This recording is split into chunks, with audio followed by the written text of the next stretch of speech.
आप इस तस्वीर को गौर से देखिए।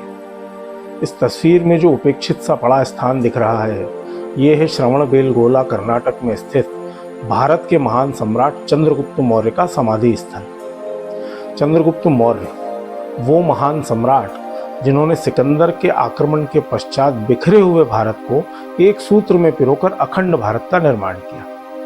वो महान सम्राट जिनका साम्राज्य उत्तर में काबुल, कंधार और बलूचिस्तान से शुरू होकर दक्षिण भारत तक फैला हुआ था। वो महान सम्राट जिन्होंने अपने आचार्य चाणक्य की नीतियों पर चलकर एक मजबूत, सुदृढ़ और जन कल्याणकारी शासन की नींव रखी। तो सवाल ये उठता है दोस्तों कि ऐसे महान शासक के स्मारक की ऐसी उपेक्षा क्यों? जब हम इसकी तह में जाने का प्रयास करते हैं दोस्तों, तो ये समझ में आता है कि इस षड्यंत्र की शुरुआत अंग्रेजों के शासनकाल से हुई थी। अंग्रेजों ने जब भारत को अपना गुलाम, अपना उपनिवेश बना लिया, तो उनके सामने सबसे पहले यह बड़ा प्रश्न था कि ऐसे कौन से मार्ग हैं जिनके द्वारा भारत को लंबे समय तक गुलाम बनाए रखा जाए। उस समय उनका स्पष्ट रूप से यह मत था कि यदि हमें ऐसा करना है तो हमें भारतीयों की मानसिकता को गुलामी की मानसिकता में बदलना होगा।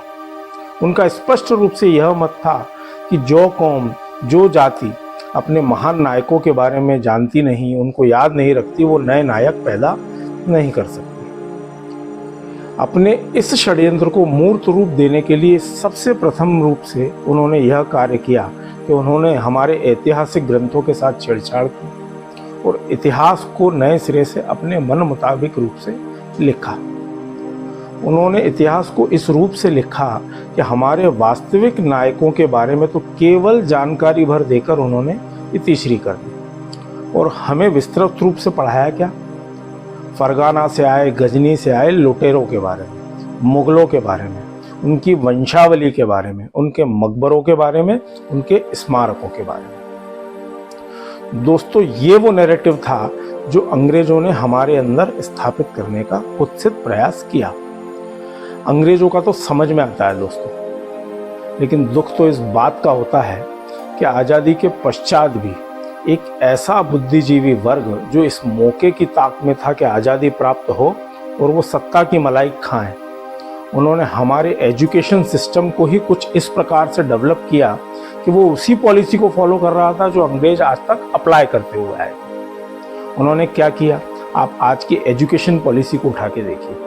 हिस्ट्री को जब हम पढ़ते हैं तो एक कंपलसरी सब्जेक्ट के रूप में 10th तक, हाई स्कूल तक पढ़ाया जाता है। उसके बाद बच्चा अपने अकॉर्डिंग सब्जेक्ट चूज कर लेता है और आगे पढ़ने लगता है।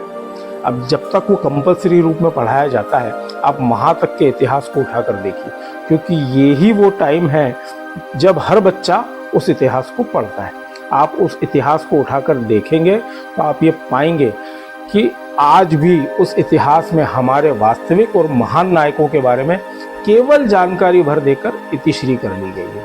और आज भी हमको मुगलों के स्मारकों के बारे में, उनके तथाकथित सौंदर्य के प्रतीक मकबरों के बारे में, उनकी वंशावली के बारे में विस्तृत रूप से पढ़ाया जाता है। दोस्तों, ये मूल कारण है कि आज ऐसे महान वीरों के स्मारक इस प्रकार से उपेक्षित पड़े हुए हैं।